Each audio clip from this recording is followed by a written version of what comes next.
What's going on, college football fans? Chris Kennedy here, coming at you with another college football related video, and today I'm going to be talking the 2021 Texas A&M Aggies and why, if you're an Alabama fan like myself, this is the game, guys, that we need to circle on our calendar, because when I look at it, this is the scary one to me. I'm going to talk a little bit about it and why.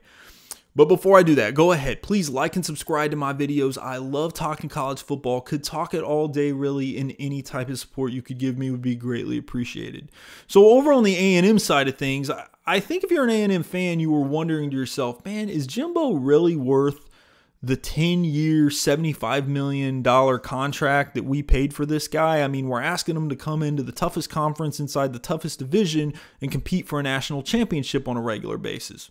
Started off 9-4, then he went 8-5, but really brought it home this last year, going 9-1 with an all-SEC schedule, winning the Orange Bowl, and knocking on that college football playoff door. So I think that fan base is breathing a sigh of relief because they know, hey, we got our guy. He's positioned this team to compete for the SEC year in and year out, and he's recruiting well. And make no mistake about it, he is. Now, when you look over at that team, though, a lot of people are expecting them to regress because there are a lot of holes to fill, and we're going to talk about some of those things.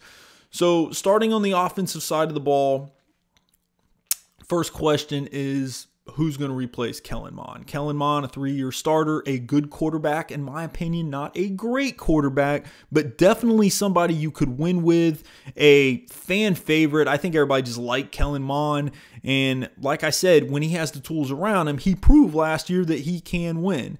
Now, coming into this year, I think it's going to be between Haynes King and Zach Calzada. I know Eli Stowers is coming in, but I kind of expect him to take a back seat. Maybe he competes for the job in 22 or 23, but I think it's between King and Calzada this year, and personally, I think King is going to win the job. It wouldn't surprise me either way, but I like him. He's a dual threat guy, and he's got good weapons around him to help him out and help him develop. Now, definitely the highlight on that team, as far as the offensive end goes, is running back. You got Isaiah Spiller and Nia Smith coming back.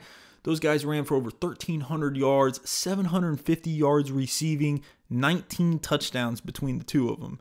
Devon Achane, the Orange Bowl MVP, had 140 yards rushing in that game and 2 scores.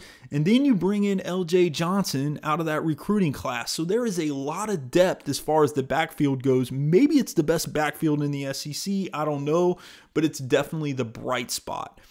All of your skill players are coming back. Cameron Buckley is back from injury as far as your receivers go, but they're all coming back. You get Wiedemeyer, your tight end. So you're loaded as far as backs and receivers go. No regression. Everything will be fine.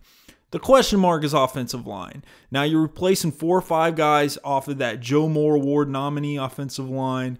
Kenyon Green, the only one returning, but I think Jimbo has done a good job of filling these needs. You bring in Bryce Foster, the 5-star guy in this year's class.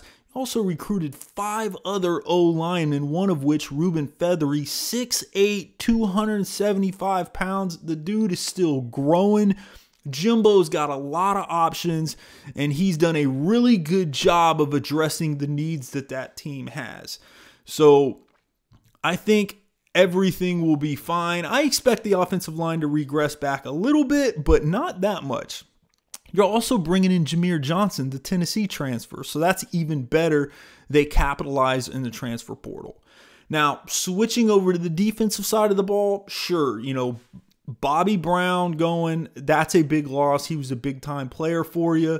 But you bring in Tumichi Adelaide, Shamar Turner, 2 highly recruited D tackles. They're definitely going to probably be in that starting rotation. Jaden Peavy's coming back, so I think the defensive line is solid. Linebackers, though, I mean, that's my one question. Replacing Buddy Johnson, a Butkus Award nominee, I mean, that's a big hole to fill. But you do have Aaron Hansfield coming back. He was second on the team in tackles, so a little continuity there. But who's going to fill Buddy Johnson's spot? That's the question. Both of your corners are coming back. You get Elijah Blades back, who was going to go to the NFL but decided to come back. So that is a win. You have experience at corners.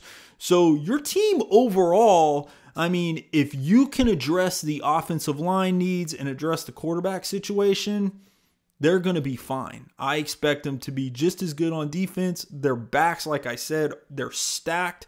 So there's no regression there. Now, looking at the schedule, and I'll look at A&M's schedule, and then I'll talk about why Bama, this to me is the toughest game. So A&M, they start off, they play Kent State, they're at Colorado. That could be a little bit harder than I think what most people think. At Colorado, at Mile High, and I think Colorado might be better than most people believe. But then you go to New Mexico, Arkansas, then you get Mississippi State. So you're going to be going into the Bama game, in my opinion, 5-0. You get Bama at Kyle Field.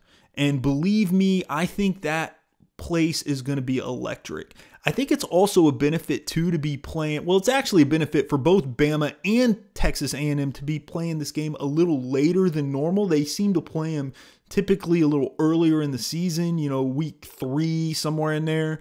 But these teams will have had time to work out some of the kinks, and I think it will play to both teams' advantage. But I think more so to A&M's advantage. This is why the game scares me if you're a Bama fan. One, we know Texas A&M's talented. We got to play them on the road. Yeah, that's a gimme. But when I look at Bama's schedule, you play Miami, you're at Florida, and you play Ole Miss all before you play A&M. See, A&M is probably not going to be tested like Bama is going to be tested early in the year. So some people might think that's an advantage, but I just think, you know, A&M is going to be hungry. They are going to be wanting to prove something when they play Alabama, whereas Alabama is going to be coming off that Ole Miss game, then going on the road to A&M.